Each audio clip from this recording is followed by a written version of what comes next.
The Husk on Mixcloud. The Husk on Mixcloud. Barry and Irina are speaking in your ear holes. Playing a bit of music, having a bit of chat and that. The Husk on Mixcloud. The Husk on Mixcloud. Turn it up loud. Warning, may contain the levelers. Okay, it's the Husk Unfiltered Radio made in Brighton. We say radio. It's not on the radio, but it is unfiltered. Today on the show we've got Lou Myhill. Welcome, Lou Myhill. How are you doing? Good afternoon. I'm good. We had a complaint from superfan Sylvie, and she said we're not really introducing people properly. She was watching Georgia Hazelgrave, and she was like, "Who is this Georgia Hazelgrave? I don't know who she is." So I'm going to say Lou Myhill is a Brighton-based singer-songwriter and luthier. Is that correct pronunciation? It'll do, I guess. I don't know. How do you pronounce it? I don't know. Well, like that, like I just did. Is it luthier? I don't know. Is it luthier? What is it? Tell me what it is. You're on the spot now. Well, I always just say luthier. Luthier. That's probably just an English pronunciation of a French word or something, isn't it? Which is guitar fixer. Right. Yeah. So guitar fixer, singer-songwriter. Is there any other descriptions you'd like to have? Unemployed. Anyway, so we've got you on the show. Iran is here on the sofa, but we've run out of microphones. So, hello, Renko. Can you even see me? No, we can't see you. We can't hear you. But you're definitely there. I can see you. Right. Well, welcome to the show, Lou. Welcome to Husk Hamlet. That's what I'm describing it as, Husk Hamlet. Yes, the all-new Husk Towers. Iran is hoovered up for your entrance. Carl Anderson, not that entrance. Hoovered up my entrance. Carl Anderson came, and it was the first guest we've had that she just thought, I won't bother today. Wow. She just let him walk in through the dust and the rubble. No, because you hoovered the day before. Oh, right, okay, it's a 2-day rule. What else was I going to say? How have you been getting on, Lou? We've been through lockdown, COVID. We've not seen each other in a long time. What's the latest? Well, what's your life like? Well, as I was saying, really, it's like I just went to sleep and woke up 2 years later, and nothing's happened really. Yeah. Other than the guitar business, but. Now I could take a stab in the dark at the answer to this question, Lou. But has this been a very creative period for you? Today was, yeah. Today. Was that because I put you under pressure to? Yeah. Well, that's what usually happens, isn't it? If I haven't written a song for a few years, you ask me to do something, and then. Did you write anything during lockdown? No. Well, the song I've got today, the new song I've got today, I started 2 years, at least 2 years ago. So it was before lockdown. Okay. And when did you finish it? Today. Yeah. Right. Okay. Yeah, but I hadn't really picked it up until today. Okay. After 2 years or so. Shall we hear it? In fact, I hadn't really picked anything up. Right. Fair enough. For 2 years. Well, shall we hear it as an introduction to your sound? Do you want to do it now or at the end? It might work better at the end. Okay, all right. I know when I'm being told what to do. That's fine. Well, as you know, my stuff is very upbeat. You're known for your Ibiza anthems. Yeah. So obviously, I don't want to peak too soon. No. And I think rather than having everyone sort of switch off right at the beginning. Right. Okay. Probably just false leave sense this of security to as they go off to end it all. Then maybe it'd be better wait to the end. You do know how to sell yourself, Lou. Yeah. I don't know why you're not. I've not been able to work it out really. Shocking. Yeah. Shocking. What do you want to start with? I mean, do you want to start with one why of your am I recordings? not on Graham Norton? Well. It's a good question. Do you want to start with one of these fine recordings that you've got online then? How about that? If you'd like, yeah. So we've got, you wanted to do, which one? We've got My Monkey and, well, there's loads here. And there's, what's the one I like, Glowworm. Which one do you want to start with? Well, do you want to start with My Monkey then? My Monkey, right. What's this song about, Lou? Oh, There's a monkey on the back there. Is that a clue? Yeah. So this is kind of about the baggage you pick up through life. That kind of weighs you down. So the monkey on your back kind of thing. It's not about masturbation. Right. That's handy. Which a lot of people do make the mistake of thinking. Yeah. That's also a habit you might carry through life, though. What? It's not about masturbation. Well, life is not about masturbation. We've descended very quickly, haven't we? I don't know how that happened. All right. Well, so Lou, you got these recordings up on Soundcloud. When did you do these? When did you make these? Years ago. Right. Okay. So long ago. Can't see a date on here. I think SoundCloud was probably manual by then. Right. Okay. Yeah. You sent it in on a tape. Every time someone requested to hear something, I'd get an email and I'd have to play it live. Right. Okay. All right. So you got some recordings up anyway. It's Lou Myhill on SoundCloud. This is the main place you can check out his stuff. This is his original song, My Monkey. Let's have a listen.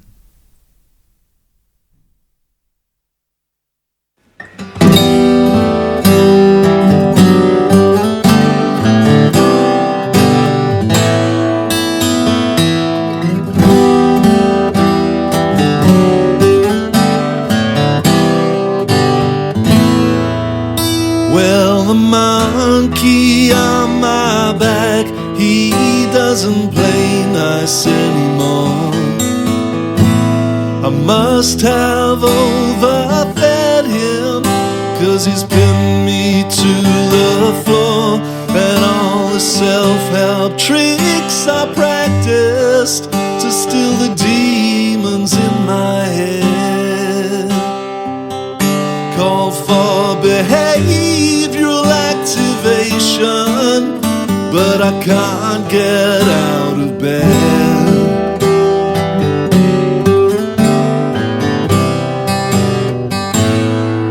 And so I stare up at the ceiling while the radiator hisses. The lip print on the mirror betraying all your misplaced kisses. I can't bring myself to wipe it off, though I'm told it would be healthy.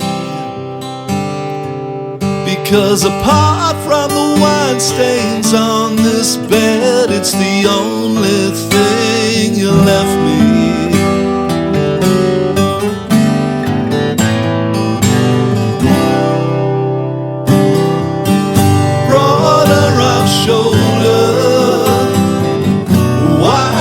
But older, less and less agile, tired and fragile. With the arrogance of youth I walked with confidence and vigor. Though I've never been a quitter, my monkey's getting bigger.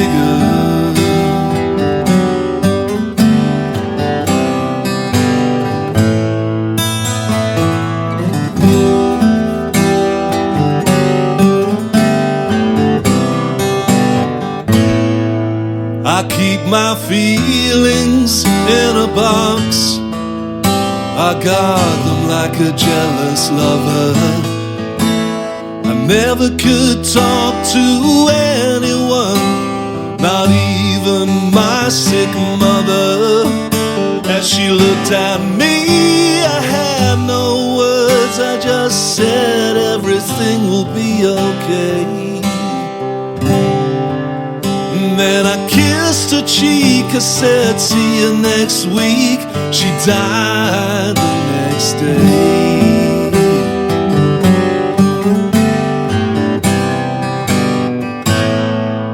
I never read the morning papers, I never watch the evening news. They just feed my paranoia. I'm like a poor man's Howard Hughes, and all the causes I once marched marched about to the songs of Johnny Rotten. I put them on the shelf to focus on myself. Now they've all but been forgotten.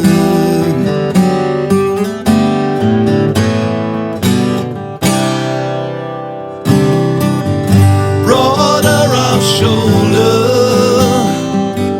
wiser but older, less and less agile, tired and fragile. With the arrogance of youth I walked with confidence and vigor.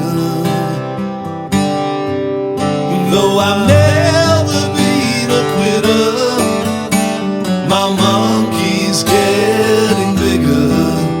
Though I've never been a quitter, my monkey's getting bigger.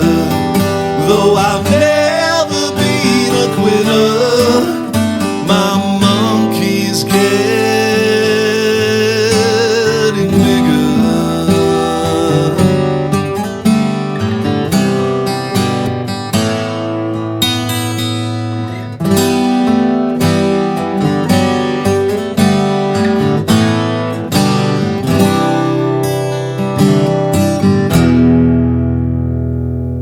There you go. That's Lou Myhill, My Monkey original song.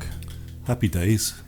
So Lou, well, you said that you didn't want the first song to be such a downer. You wait till you hear the one I've just written.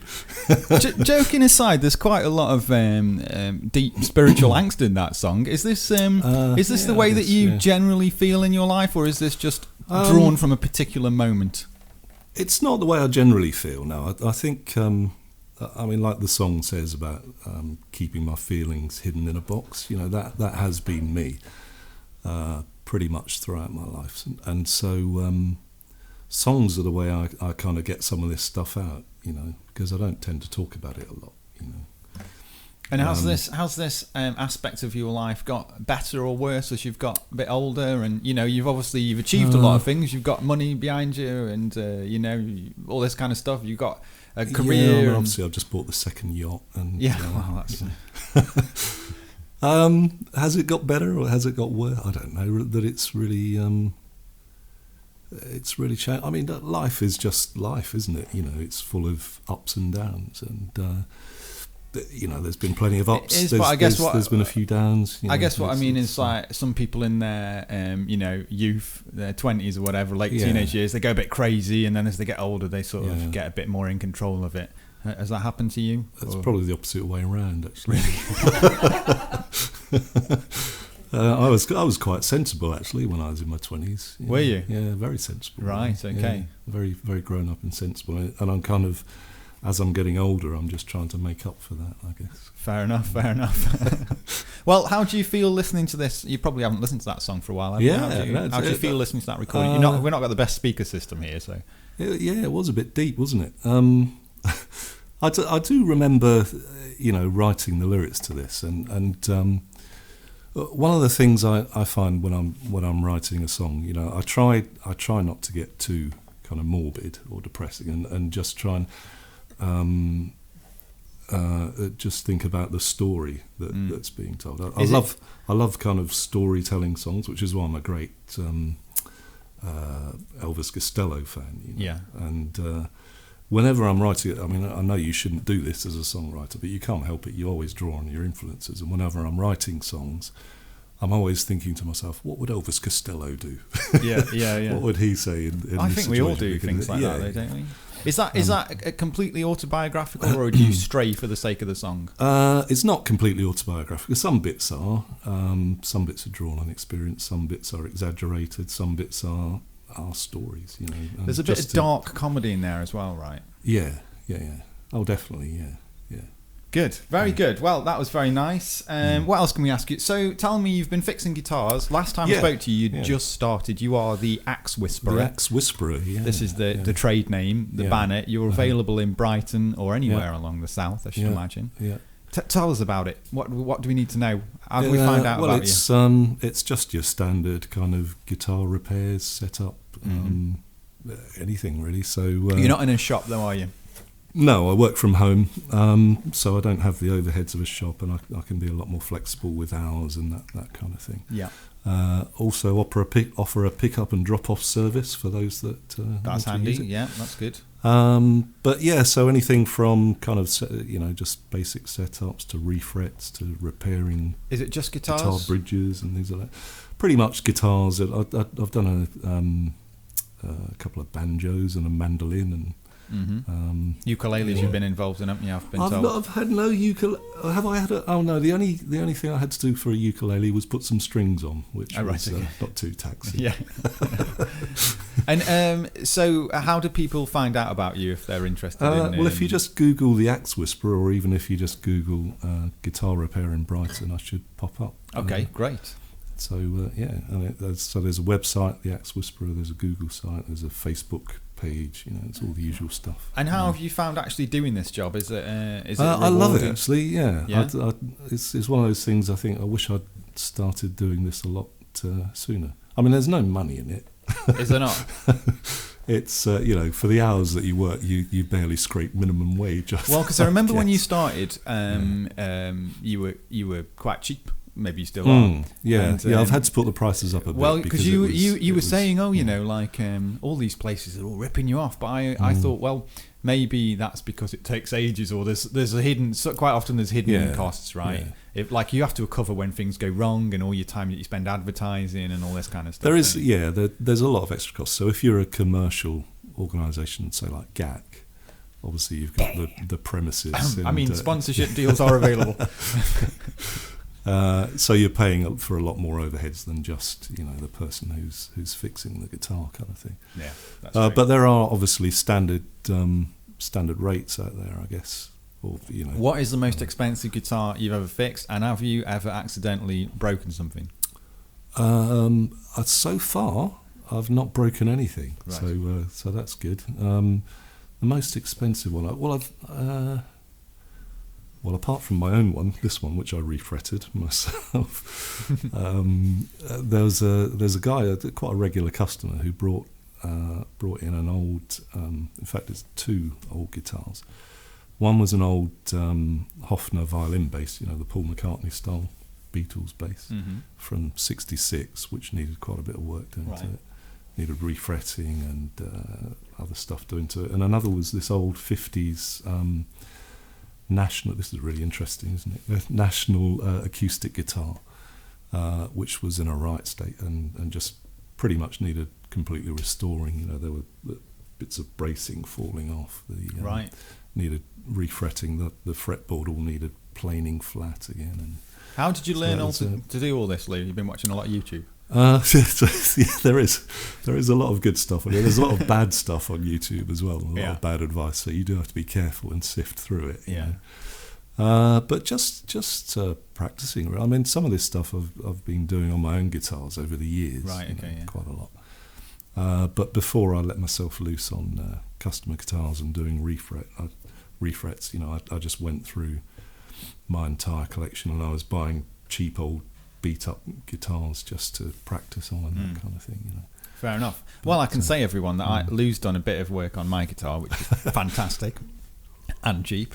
And a few of my friends have had stuff done, and it's all been really good. So definitely check out the Axe Whisperer if you need some guitar work doing. Now, are you going to play as a live song? Okay, yeah. I'll do another old one because most one of them your are songs. old. What are we going to hear? Yeah, this is one of my own. This was actually the song that I wrote.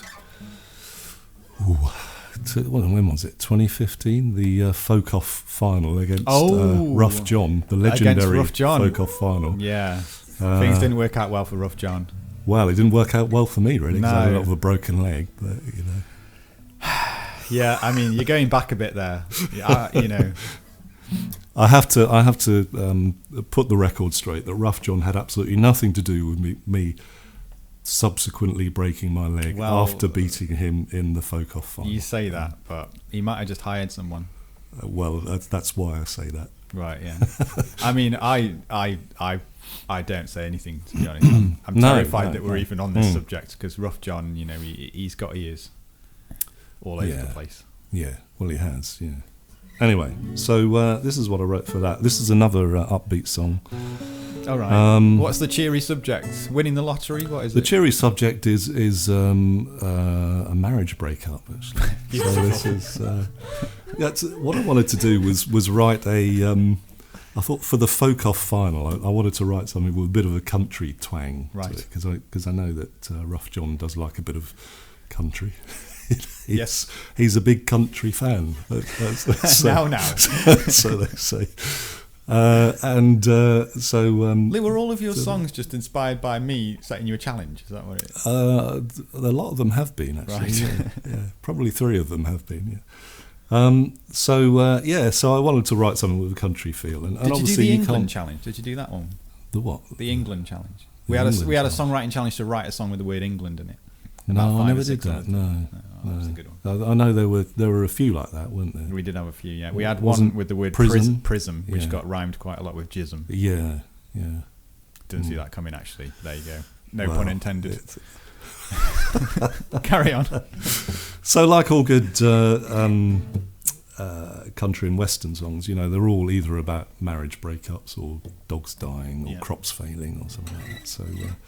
So I thought, why be different? You know? So what is this even called? Last Petal. Last Petal. Oh, I remember this one. Yeah.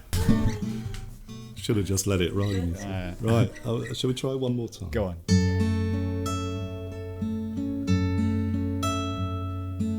This never happens on the Late Show, does it? Or maybe it does.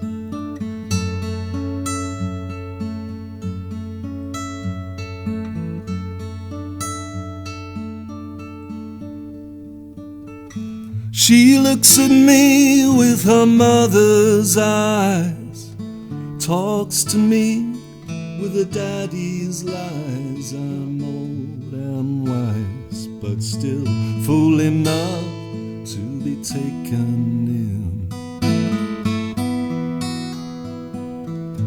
And on the table where the dinner grows cold, petals fall from a wilting rose, counting down, I suppose, all that's left to have and hold.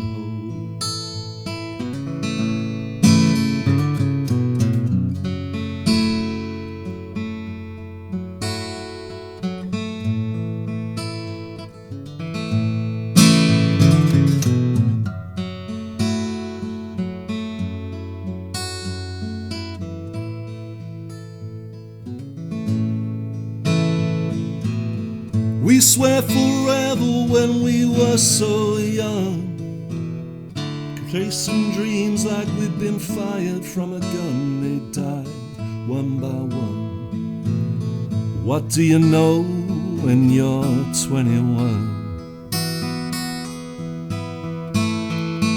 And as the anger rises up inside, a familiar feeling I can no longer hide. I must take back my pride.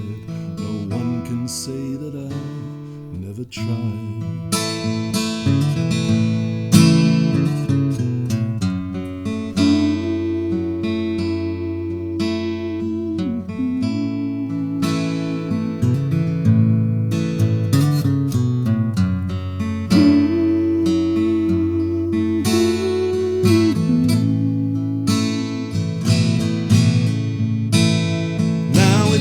Turn to bleed and it's your turn to cry. You still look so pretty and it makes me wanna die, but I'm not gonna turn around this time, 'cause it's mid-November and it's freezing out there, but it's so much warmer than any passion in here. But I'll take my chances with the night, the storm and the fear, 'cause the last petal's just fallen in here.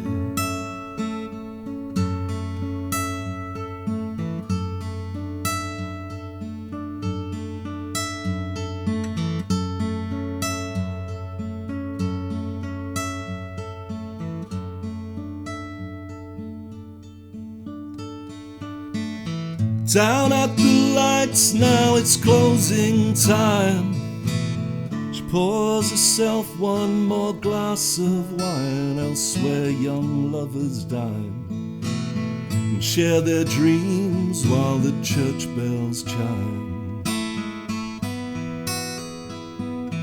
And who'd have ever dreamed an end like this, when we were blinded by fireworks from our very first kiss? Was it just borrowed bliss? Or maybe that's all that love is.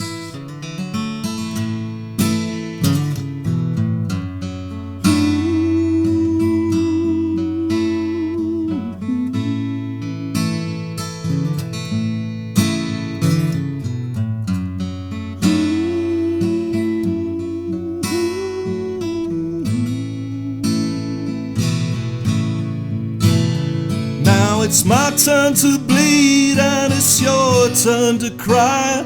You still look so pretty and it makes me wanna die. But I'm not gonna take it back this time. 'Cause it's mid-November and it's freezing out there, but it's so much warmer than any passion in here. So I'll take my chances with the night, the storm and the fear. 'Cause the last petal's just falling. The last petal's just falling. The last petal's just falling.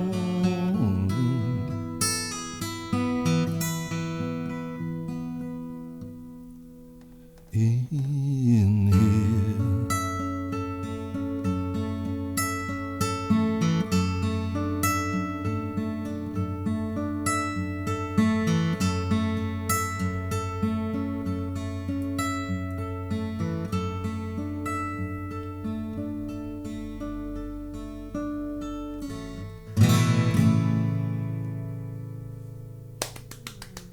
Very nicely. It's another spirit lifter, isn't it? It is, yeah. You should write self-help books or something. I'm Motivational for speeches. Children's entertainment as well, actually.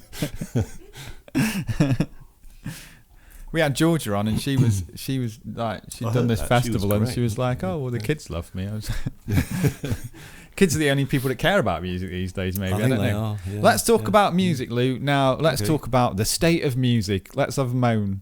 What do you reckon's going on now? What's happening with music at the minute? Is it any good? Is it doomed? Let me ask you this. Let me start the question with this, right? Is there ever going to be a great band that's guitar-based that loads of people of all different generations really care about, that have a long career and produce loads of great albums? Is that ever going to happen again, or are those days just disappeared in the age of Netflix and YouTube? Well, I can't see it happening again myself, but you never know. I mean, throughout rock history, since the early days of rock and roll, since since Elvis Presley started shaking his hips, kind of thing, there have been several kind of moments, I guess, like that, where things have been shaken up. I mean, I grew up in the 70s, and I was a young teenager when punk happened, and that was. I mean, obviously, you look back at periods like that in your life, particularly when you're young, and anything that happened when you're young, you look back with nostalgia and you think, "Wow, that was amazing." Yeah. But I think that genuinely was amazing, and obviously that paved the way for so much more to come afterwards. And the 80s and 90s were quite amazing, right?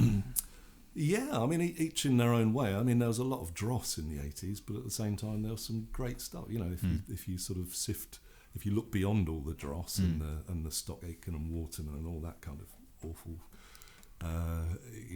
pop stuff, which I guess still had its place.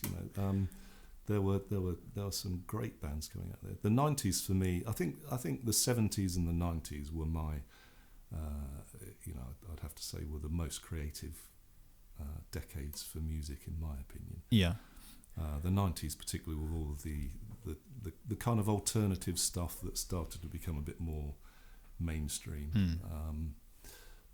And there was just so much, from all the grunge stuff through the Britpop stuff through the more out there dance stuff. You had all of that Manchester scene that kind of started in the late 80s, and there was just so much, I think, in the 90s.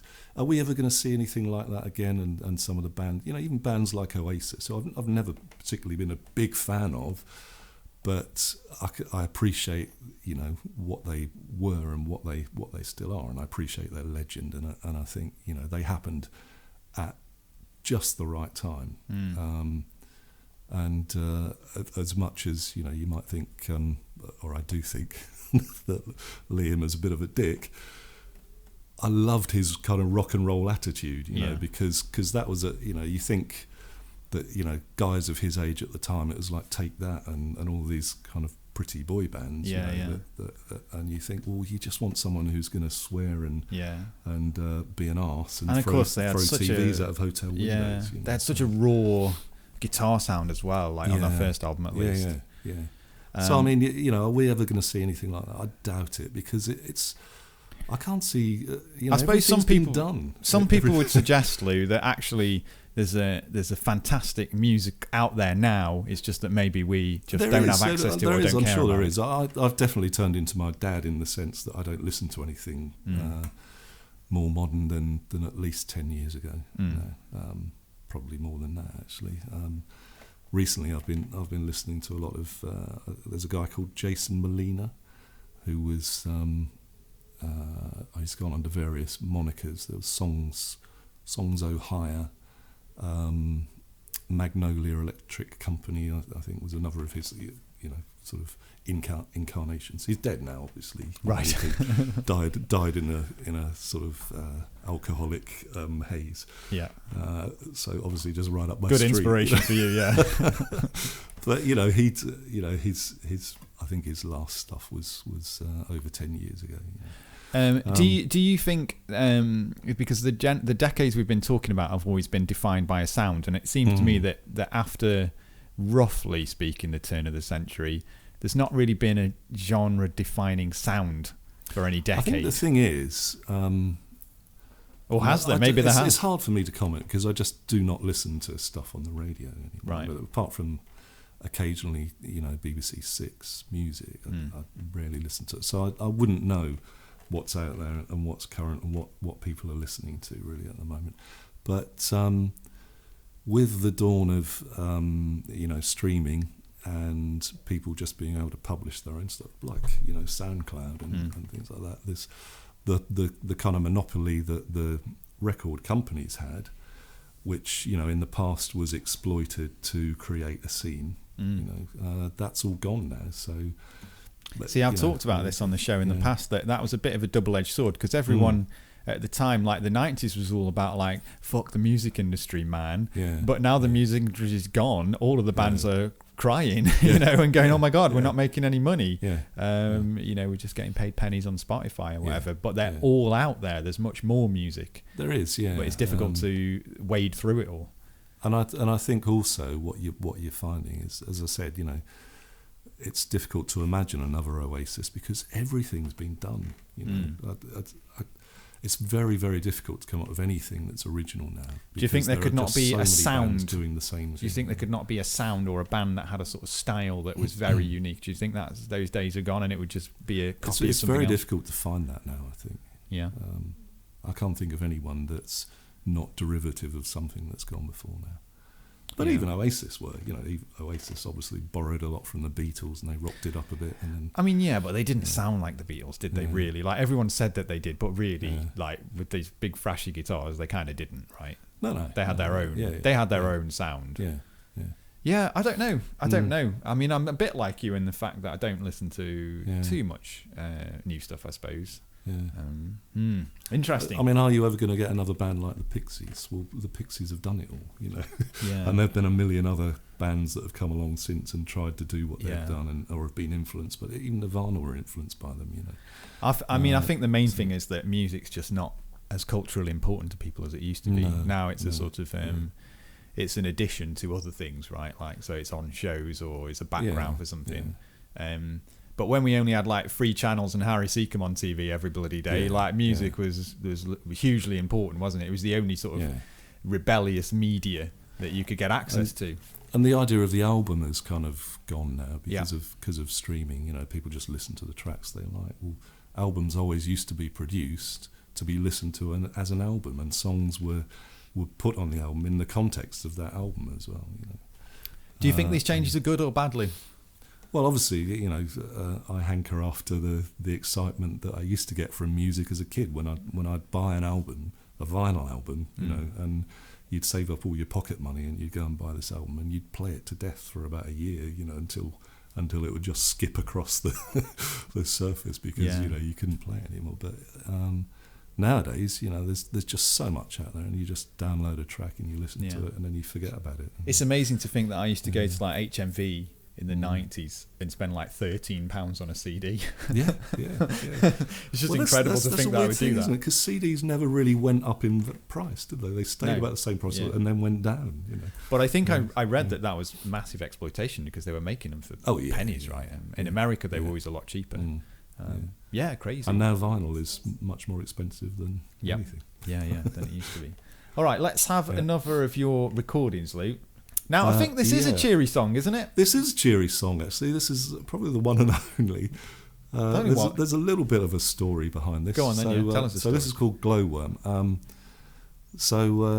My good friend, my lodger, Helly, just sent me a meme one day, one of these memes that I think was, you know, you see it on birthday cards in shops and things like that. That said something like... I wish I was a glowworm. A glowworm is never glum. How can you be grumpy when the sun shines out your bum? Right. Yes. So she just sent that to me, and then we just started trading back because doesn't sound like your writes. Usual inspiration. No. So because she writes as well, we got into this competition of texting back and forth other verses that we'd made up for this. Okay, nice. You know. And then after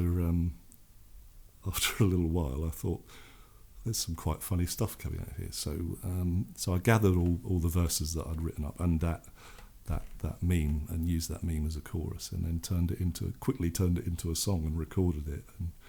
And it's my grandkids' favourite song. I bet it is, yeah. And she wrote you some lyrics for another song you did, didn't she? She's written some lyrics for a few songs that I've done before. Yeah. Good stuff. Yeah, she writes children's books as well, you know. So, right, let's have a listen. This is Glowworm, Lou Myhill. This is the Soundcloud recording. Let's have a listen. I wish I was a bumblebee. Bees never make a fuss. Invite them round for New Year's Eve. They're sure to cause a buzz. I wish I was a dolphin. Dolphins are so clever. They know it's never big or cool to name their children Trevor. And I wish I was a glowworm. Glowworms are never glum. How can you be grumpy when the light shines out your bum? Bum. Bum, ba, bum, bum, bum. I wish I was an anteater, 'cause all they eat is ants. And if you see one eating anything else, I swear I'll eat my pants. I wish I was a flamingo. I would lay a big pink egg. In fact, just to impress you, I'd do it standing on one leg. Well, I wish I was a glowworm, 'cause glowworms never glum. How can you be grumpy when the light shines out your bum? Bum, bum, ba, bum, bum, bum. I wish I was an elephant. Think I was a real hunk. And if you ever felt a little bit sad, I'd tickle you with my trunk. And I wish I was a glowworm, 'cause glowworms never glow. How can you be grumpy when the light shines out your bum, bum, bum? And I wish I was a glowworm, 'cause glowworms never glow. How can you be grumpy when the light shines out, the light shines out, the light shines out your bum, bum, bum, bum, bum. The Husk on Mixcloud. There you go. That's Glowworm by Lou Myhill. Yeah. It's Probably the really shortest song I've ever written as well. It's quite a different side to you, Lou. Yeah, it's not my usual side, I must say. Yeah. Bit cheery. But just to show that, it's not all doom and gloom. No, no. Is that your own? There has been the odd period in my life where I've cracked a smile. Well, the thing is, I don't get this state of dread when I hang out with you and we just sort of have a chat. No, I am quite a wry, jovial person. Really, it's just as I say, the music can be an outlet for stuff that you wouldn't normally, express. I guess. Yeah, absolutely. What's happening with music now? What's the plans? Have you got any gigs lined up? Are you looking forward to getting back onto the scene, or are you just sort of beaten down by everything? Until today, and when you asked me to do this, I hadn't really considered doing anything at all, okay. other than carrying on hiding myself away. Lockdown's been quite good for me in a way because, things didn't change that much for me. I took redundancy from work about 3 years ago, with the express intention of not actually going back to work, other than just finding something else to fill my time, which I've done with the guitar stuff. But what that did mean was I spent a lot of time just sitting indoors anyway. so lockdown came along, and I was like, what's different? Yeah. And but I guess what did happen, because nothing was going on, I stopped sort of going out to the open mics and things like that, and then I hadn't really sort of done anything musically for a long time. So when you asked me to do this, I literally had to put some strings on the guitar and think about what. How did some of these songs go? I know for us, when the lockdown first came, we sort of kept the music going in the band we're in. We kept doing stuff, and we were like, keep it going. And we were doing all these kind of internet sort of Zoom projects, whatever. And then, eventually, we just and did nothing for ages. Well, that seemed to happen with even the bigger artists. I mean, another hero of mine, Richard Thompson, in the first lockdown was doing a lot of live streaming, from his house. Just him and his wife would kind of sing along on the choruses and things like that, And but that all stopped, Yeah. I think people just got doing that. Personally, I've like really realised something that I don't think I realised before, which is basically the really important thing in music in writing music is other people, right? Yeah. You need people to listen to it, and it's all right to record stuff and put it online and people write to you, but it's actually, I'm not necessarily a big fan of playing live in one sense, but in another sense it seems to be kind of what it's all about, right? It's sort of,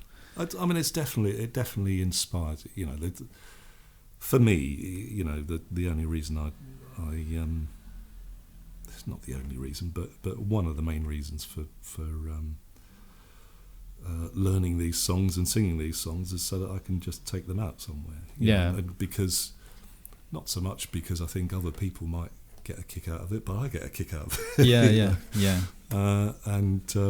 So you have to get your kicks where you can. You do, and we've got we've got little scenes, and there's a lot of people that know each other in the Brighton sort of singer-songwriter world, isn't there? What's the alternative? Join the Masons, I guess. It's true, it's true.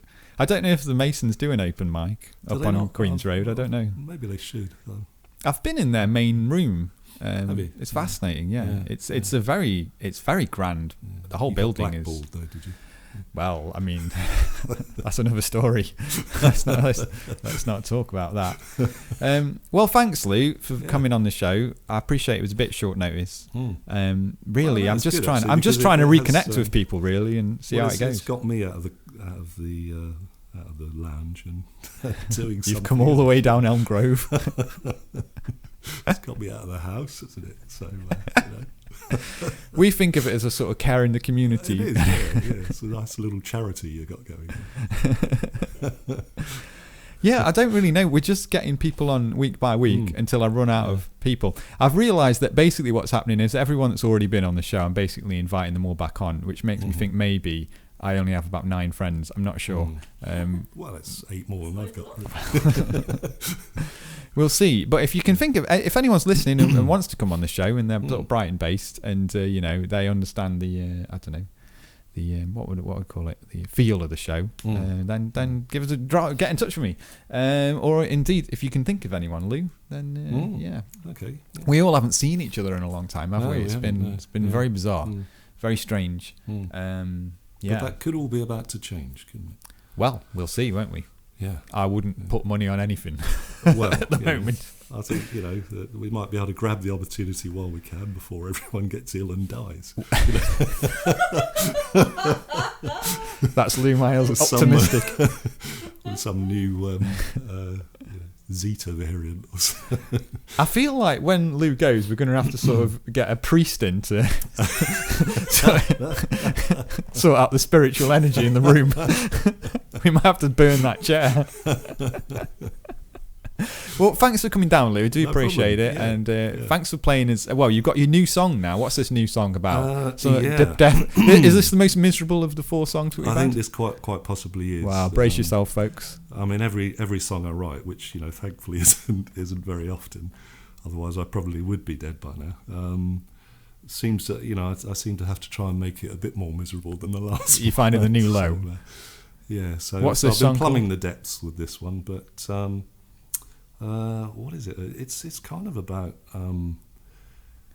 guilt and judgment, I guess. No death? Not any death in there, no? Well, I'll let you make your own mind up about it. Right, okay.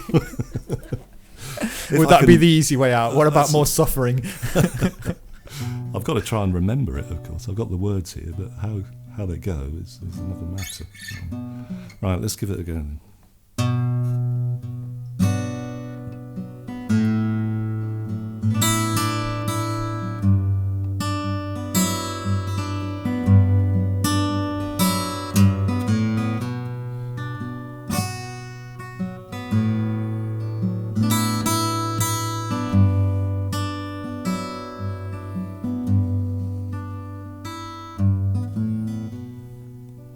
Thank you for coming to hear my confession. I don't ask for forgiveness. I'm not seeking concession. You tell me that's understood, and there'll be no excuses. Sometimes I still believe the truth has its uses.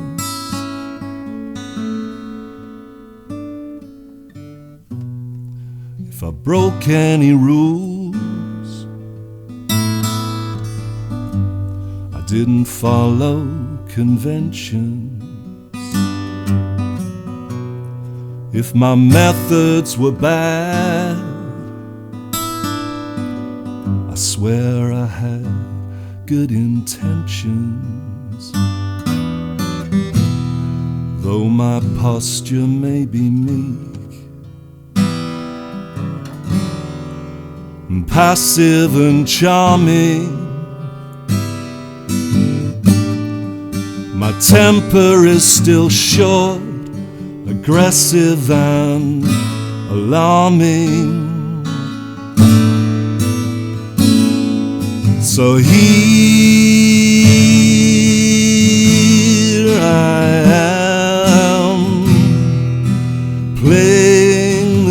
guilty one.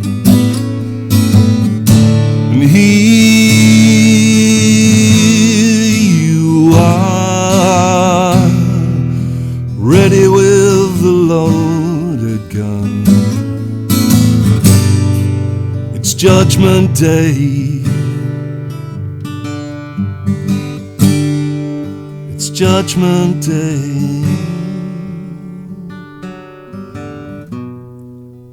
Remember when you said,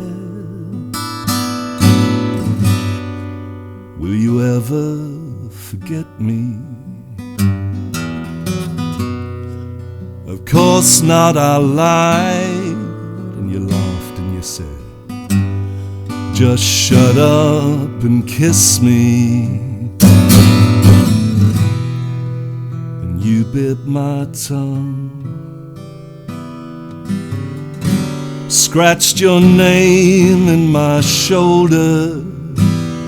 Now the scars keep getting deeper as I'm getting older.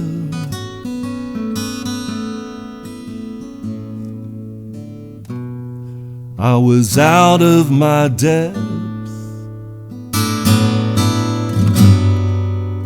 thought I could fix you.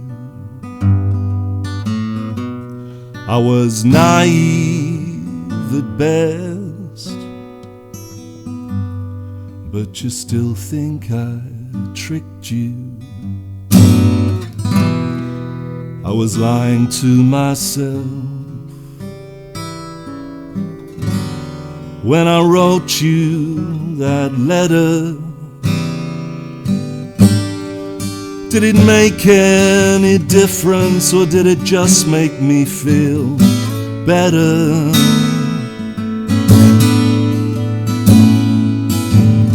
So here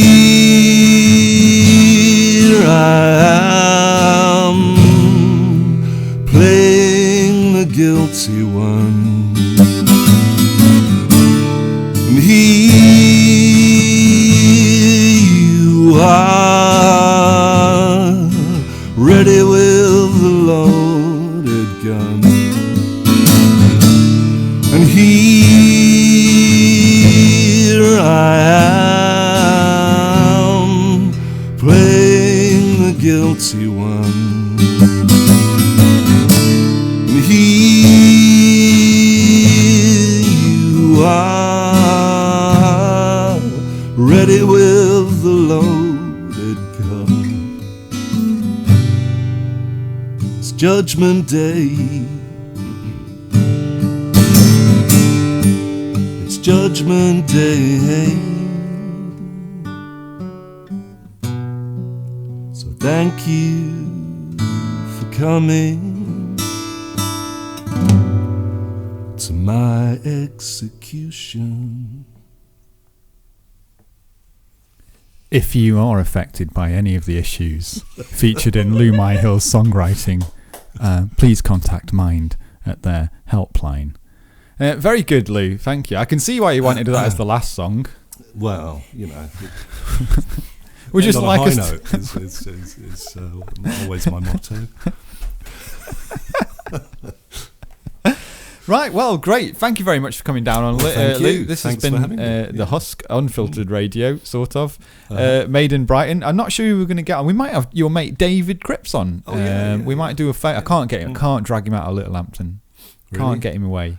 You can take just- the Dave out of Littlehampton, but you can't take Honestly, it's just Dave out of Littlehampton. no. You can't do it. I've offered. I buy his train fare. We're not having any of it. Really? But I might get him on the radio for his show, which you were in, weren't you, as the bookkeeper? Yeah, a couple of little characters I played that. Yeah, I listened to it twice and didn't realise that was you. Did you? Nope. Did you really not? No, because it was this sort of jovial bookkeeper. Oh, So it didn't cross my yeah. mind that would be you. Yeah, yeah. Yeah, see, it just goes to show, I can Yeah. fake it. It can't have been method acting, that's for sure. Walking around for months as a happy person, God no. Right, thanks, Lou. Let's end the show. Here's the end. This is it. The Husk on Mixcloud.